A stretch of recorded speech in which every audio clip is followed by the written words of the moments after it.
Hollow Republic here, and we're going to be talking about Bloodborne. Nothing but Bloodborne. This game is amazing, and I did see Game Informer gave it a 9.75 out of 10, and I can see why.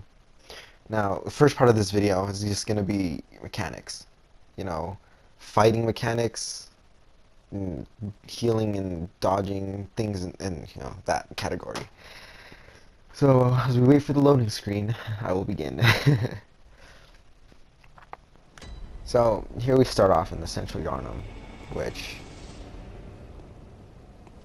is just grand. But, I got, I would have always wanted to find out was what time period this game was in. I still don't know. To me, it's, 16, 17, maybe early 1800s. Because, they have guns, but it's not, like, super new or sorry, it's not like super future, old future, I guess you could call it, times. But anyway, the fighting, it's amazing. The attacks they're not static, if you know what I mean. Static as in the way is like you hit, it stops, and then it just directly goes into the next hit. In this, they flow. The attacks flow. As you can see, they look like real attacks. They don't, look choppy. And from what I've seen and what I've done in this game, I think healing is a completely new factor. You're gonna need it. It's not like, oh, you're a pussy for using Estus. It's not like that anymore. It's so convenient, and it makes things last so much longer, and you don't die. And what I tried to do there was a parry, but I failed. So, it'll come up. I'll talk more about that in a second. But the fighting style by itself is amazing. It's flowy, and it's the way it should be. And that's just one thing. Now, this is the great part right here. It's dynamic lighting. It's amazing. Are a lot of areas in this game where you'll need torches, and it's just a small thing that I really liked. I just really wanted to touch on it because I feel like it's great. Without that torch, there'd be a little bit of light coming from the door, but other than that, that's it. It's not like, Tomb of the Giants where it's completely dark and you're screwed. So, yeah, I think dynamic lighting, it's perfect. Now this is what I'm going to talk about with the parries. Two giant ass dudes. I suck and I missed that, but we'll see. You'll see here. Flowy, just the way I like it, and there's blood on my freaking coat. That's awesome. So that right there, guns in this game are, people thought I don't know if people thought, they might be for hurting and stuff like that, but they're not. They're for stunning. And right here, this is the backstab. They're impossible. All right, you're not gonna get a backstab unless they're super slow. These days, you're probably just gonna want to be going for a parry. Parry animations are a lot easier to get to because of the gun. And of course, backstabs, you're not gonna get them. They're not there anymore. Now, this is just a little part of lore. This is how you're gonna know people can talk to you. Like, there's not gonna be a lot of people just standing around like NPCs. It's gonna be more like this. They're gonna have a light, and you can knock on the door to talk. Now, beforehand, this girl asked me if I could find a place for her to go to, and this is an early on. Sorry, this is an early on.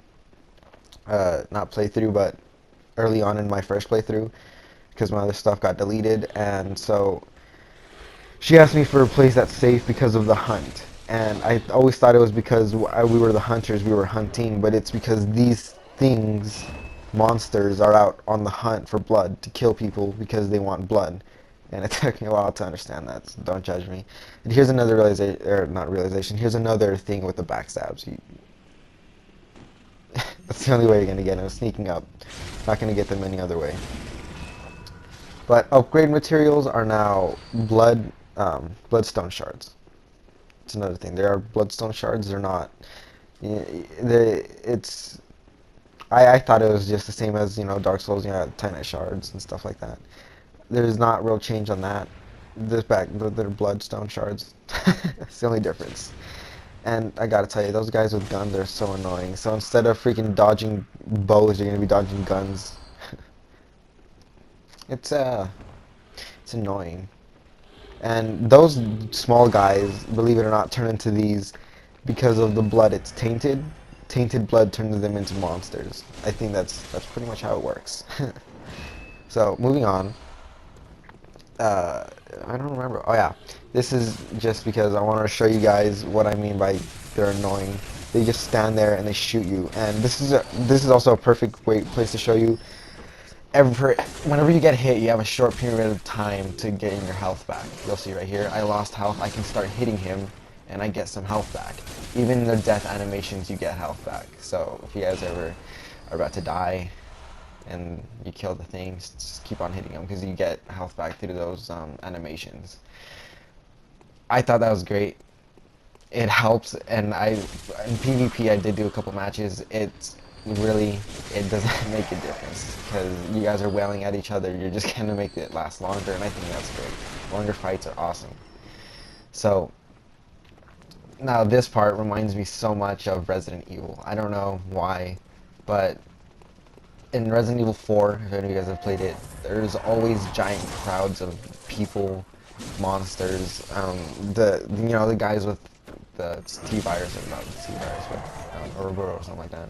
There's always these large crowds of people who want to kill you, and always people making traps. Now, this part I just wanted to show because I love Resident Evil, and the fact that they have these kind of additions that make it like Resident Evil, like, I love it.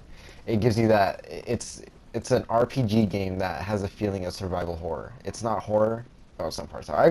Believe it or not, on some parts I've gotten scared. There's some parts that have scared me, but it has a feeling of survival horror, but it's an RPG, which is just great. So here, you have pebbles you can throw at people to make mad, and I don't know why they added that, but it helps in some parts. When you want to fight one thing only, like right there, he wasn't coming at me, so I had to make him mad, so I threw a couple rocks at his face. Take that, giant thing. So, Dark Souls always had a way of making traps. As you can see, there's that one, and I'm not stupid, I saw it coming. I mean, that's obvious, but there are some traps that I've seen that are not obvious, and they get you killed. Now, I don't know why Dark Souls and just From has a thing for giant rats and giant things. Now, that was a giant boar. And I thought, at first I thought, I'm done. I'm not going to fight that thing. And then I just got behind it and I just fought it. It was a lot easier than I thought it would. It had a shit ton of health, but I love Dark Souls and their giant things. Now, right here, I was like, oh my god, no. I killed it by reaching its butthole. Nice. Very not clean. I wonder how my hunter felt doing that, but overall, Bloodborne is an amazing game. You guys, even if it's a PS4 exclusive, have to get it. It is amazing, and it just is. So guys, thanks for watching. And if you guys have any questions, comments, put them in there, put them in the comments, like the video and subscribe. And check out my Twitch. I have a Twitch channel, Hollow Republic. And thanks for watching, guys.